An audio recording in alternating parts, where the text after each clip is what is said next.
Next, we have FinTech, blockchain, and cryptocurrencies, a brave new world or a bubble. Let's welcome Dr. Nouriel Roubini, CEO of Roubini Macro Associates, co-founder and former chairman of Roubini Global Economics, predicted the global financial crisis in 2008. Good morning, everyone. It's a great pleasure and honor being here today. Those who have read my writings know that I'm one of the fiercest critics of the space of blockchain and cryptocurrencies. So I should thank Adi and the organizers for inviting me to speak skeptical about this space. I'll try to make a couple of separate arguments here. The first argument is that Bitcoin and cryptocurrencies are the mother and the father of all bubbles, and a bubble that has already burst and collapsed. And the second one is that blockchain is probably one of the most overhyped technologies ever. The amount of hype about it is vastly exceeding what are going to be the applications of it. Now, I could compare the crypto bubble to other historical bubbles, like the South Sea bubble, like the Mississippi bubble, like Tulip Mania, and do an academic presentation. But I think that I'll give you just an idea of why it was a bubble. I remember that last year, between Thanksgiving and Christmas, everyone I would meet around the world, the first thing they would ask me would be, should I buy Bitcoin or not? And these were people that literally had zero financial literacy, people that didn't know the difference between stocks and bonds, let alone about more sophisticated financial portfolio investments and so on. So there was a bubble, and the value of Bitcoin went up last year from 5,000 to 10,000 and almost 20,000. And then when the bubble burst, and it burst because it was a bubble, it collapsed. How much has collapsed? At the peak, Bitcoin was around $20,000. Today, it's closer to 6,000. So if you bought at the peak, you lost about 70% of your investment. Look like 70% is a lot of money, but compared to the average other cryptocurrencies, actually, is fair change. The average cryptocurrency has lost not 70%, but more than 90% of its value. There's been a recent study that shows ICOs and the creation of cryptocurrencies, what they are about. This study suggests that 81% of all ICOs are a scam in the first place, a total scam. 11% of them are instead failing, already dead. And of the remaining part, 8%, that are traded over exchanges, most of them are also failing. If you look at the top 10 traded cryptocurrency, apart from Bitcoin, they've lost on average from the peak 92% of their value. Something like at least 83%, some cases 98%, on average 92%. XRP has lost almost 90% of its value. Litecoin has lost more than 90% of its value. So there's been a total collapse this past year in the cryptocurrency space. It's a crypto apocalypse. I think that talking about cryptocurrencies in many ways is a misnomer, because these are not currencies and they're not monies. If you're an economist like me, and I spent the last 40 years discussing and writing theoretical papers and empirical ones about monetary policy, about currencies, about financial crisis, you know that something to be a currency, it has to have three features. Feature number one has to be a unit of account. So things have to be priced into it. And has to be one single numeraire, not thousands of them. Otherwise, there is no way to compare prices. Secondly, it has to be a viable means of payment. Transaction for buying goods and services has to be done in that currency.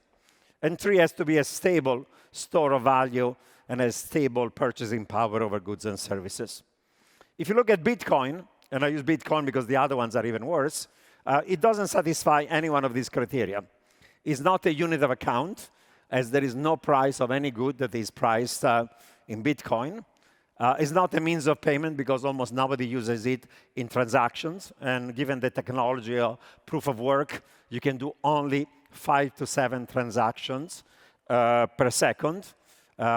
Visa, for example, allows you to do 25,000. So it's not scalable in any way or form. And as we know, most of the transactions in Bitcoin occur for the time being for illegal reasons, either terrorism or drugs or other illegal activities. So there is no real transaction. And three, is not as stable store of value, since its price is highly volatile, and therefore doesn't have any stable purchasing power over anything. So nobody who does it for transaction would want to hold Bitcoin. You want to convert it back into fiat, even if you did a transaction, because otherwise, in a matter of a day, you can lose 20% or more of its value. So it doesn't satisfy any of the criteria for being a currency, Bitcoin, less so any other cryptocurrency. There's also a lot of misunderstanding about financial crisis and the role of fiat currencies. The kind of conventional wisdom in this industry is that asset bubble, financial crisis, inflation, deflation are caused by reckless central banks who are printing money. The reality is that financial crisis, asset and credit bubbles, inflation, deflation were occurring even before there were central banks. And they actually were much more violent and virulent and more severe before central banks were created. And by the way, central banks were created to stabilize prices and stabilize financial crises. And since we've created fiat currencies, actually, the swings in economic activity and the extent of this financial crisis are much less than before. Yes, Bitcoin has a stable, long-run supply, so it cannot be, unquote, debased. But in any economy, a currency has to grow as much as nominal GDP. Otherwise, in the long run, you have deflation. And you have that deflation that disrupts economic activity. You need to use money for counter-cyclical purposes. You need to have lend the last resort support of the financial system. Otherwise, you have boom and bust of financial activity. If you don't have them, then you have financial instability rather than financial stability. And by the way, people say the supply of Bitcoin is stable, but every day there is a new cryptocurrency or altcoin created, so their supply is increasing by the day. There's a massive increase. Compared to quantitative easing in the United States, the increase in the supply of 2,000 plus cryptocurrencies is much bigger than any other one. There is also another misconception. People believe that Bitcoin and cryptocurrencies and blockchain are going to lead a revolution in the financial sector. And there is a revolution in the financial sector, and it's called FinTech, financial technology. But this FinTech revolution has nothing to do with Bitcoin, cryptocurrency, or even blockchain. The combination of 1, AI, machine learning, deep learning, 2, big data, 3, Internet of Things, is leading to a revolution in payment systems, in credit allocation, in insurance, in capital market activity, even in asset management. But all the firms in the FinTech space have nothing to do with blockchain, have nothing to do with crypto. And I'll give you one example. In the space of crypto, you cannot do any transaction. Nobody's using Bitcoin or anything else for transaction purposes. Visa, as I said, 25,000 transactions per second. But there are today digital payment systems around the world that are digital, that are used by billions of people, and they do billions of transactions a day, have nothing to do with blockchain. In China, we have Alipay and WeChat Pay. In India, we have UPI-based system, M-Pesa in Kenya. In the US, we have PayPal, Venmo, Square, and dozens of other digital payment systems. These digital payment systems are used by billions of people today.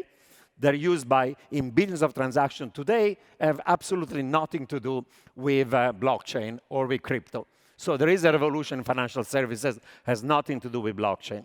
So that's a misconception. The other thing that I think is important is that there is a fundamental logical inconsistency about blockchain and cryptocurrency. The creator of Ethereum, Vitalik Buterin, who is a smart kid, once essentially said there is a theorem. A theorem says there is an inconsistent trinity. And the consistent trinity is that in a blockchain system, you cannot have at the same time something that is scalable, something that is decentralized, and something that is secure. Okay? These three things are fundamentally inconsistent with each other. If you use models of payment systems that are not based on blockchain or crypto, traditional fiat money and banking system, they're centralized, they're not decentralized, but they happen to be scalable, massively scalable, billions of people use them, and they're quite fairly secure. If instead you look at the space of crypto, you have essentially systems that are not scalable, they're not decentralized, decentralization is a total myth, and they're not secure in many ways that I'm going to discuss. So let me talk about each one of these things in scale. Scalability first. Take proof of work, that is the approach used by Bitcoin and Ethereum. Yes, it is decentralized. As long as it's decentralized, you could argue that it may be partially secure, but it's not scalable. As I pointed out, 5 to 7 transactions per second. Now, Buterin and many others have been saying for now almost a decade, we're going to create a system of verification based on proof of stake, not proof of work, this scalable, decentralized, and secure. That hasn't happened yet. And anybody who has studied this field knows perfectly well that if you achieve scalability, you're going to achieve scalability by having massive concentration of those who are miners. And if you have massive concentration of miners, you don't have security. So the only way you get scalability is going to be by essentially having concentration risk and having a system is not secure. And so far, there's been a lot of talk about an alternative system is scalable. There's not a single system 10 years in a row that is scalable, and therefore the ability of doing transaction in this space is close to zero. It's all talk, it's all vaporware, okay? So there is no scalability. What about the myth of decentralization? The whole point about DLT is distributed, public, decentralized. Total nonsense. The blockchain space and the crypto space is massively centralized. It's centralized at the level of miners, it's centralized at the level of exchanges, it's centralized at the level of developers, and it's centralized at the level of crypto wealth. Let's start with the miners. The top 5 miners are essentially controlling 70% of mining. I met the CEO of the biggest mining company in the world, and he told me nonchalantly, well, we mine 25% of Ethereum and 40% of Bitcoin. You know, if you mine more than 50%, you could have a 51% attack. And where are those miners? Can you trust them? In places like Russia, Belarus, China, and so on. So it's centralized, is not decentralized. It's becoming increasingly centralized. And when we move from proof of work to proof of stake, it's going to become even more centralized. An oligopoly, with all the oligopoly power and the potential for misdeed. Secondly, exchanges. The whole point was about decentralized exchanges. There are dozens of them. Nobody's using them. 99% of all transactions are done on exchanges that are centralized exchanges. They're not decentralized. So there is no decentralization. There is massive centralization of transactions at the level of exchanges. Centralization of developer. Buterin is called benevolent dictator for life. The developers are those that are both policemen, prosecutors, and judges. Code is law in theory, but not in practice. When something goes wrong, you do a fork. When DAO collapses, sorry, we're going to change the code because it's not appealing us. So it's a system totally arbitrary. People talk about smart contracts. These are not contracts, and they're not smart. They're not contracts because you cannot write a contract, the digital contract, where every other potential situation or eventuality is in the contract. So you need definitely lawyers, and people are going to interpret it. So the idea that code is going to judge on its own is ridiculous. And it's not smart because it's full of bugs. 10% of the lines of those codes or smart contracts are actually buggy. So they're not even smart, okay? So you have concentration of miners, you have concentration of exchanges, you have concentration of power in developers, and then you have concentration of crypto wealth. There is a measure of the concentration of wealth. It's called the Gini coefficient. It's 0 if you have flat distribution of wealth, and is 1 if one person controls it all. US is very unequal society. The Gini coefficient is 0.5. In Europe, it's 0.35. There is less inequality. Guess what? In North Korea, Kim Jong-un, the coefficient of income or wealth inequality is 0.86. What's that coefficient for Bitcoin? Is 0.88, okay? So Bitcoin has more inequality than North Korea. There's massive concentration of wealth within it. So again, concentration of power at the level of owners, of miners, of exchanges, and so on. So decentralization is a big bullshit, frankly speaking. Okay, it doesn't exist. How about security? If you're using non-blockchain payment systems, if you're using banks, if you use fiat currency, if you use credit card, if you use Alipay, if you use Venmo or PayPal, if you're using Swift, you have systems that are actually secure. You have institutions that have historical reputation. You have deposit insurance in case a bank goes bust. You have a lender last resort support of the central bank in case there is a run against a bank or a currency. You have a bailout of too big to fail institution. There is even a bailout of small depositors when the deposits are not guaranteed and a bank goes bust. Okay? And you're made whole when something goes wrong. Every other month, I have a credit card, something wrong happens, somebody steals my thing, I make a call, it's blocked the transaction, I'm made whole. So it's a secure system, okay? So that's what traditional payment systems are. What the space of crypto? Zero security. Bitcoin may not be hackable in principle, but crypto exchanges can be hacked, and even decentralized crypto exchanges can be hacked in many ways and be hacked over and over again. Okay? And there is no lender last resort support, there is no deposit insurance, there is no proper custodial services of any sort or another. And by the way, both proof of work and proof of stakes can be hacked if you have a 51% attack. Is this theory? No. In the case of many of the smaller coins, dozens of examples of this 51% attack have occurred for the last year or so. So these things are happening over and over again for dozens or hundreds of the smaller ones. So it's not a theoretical possibility. Proof of work might be secure, but it's not scalable.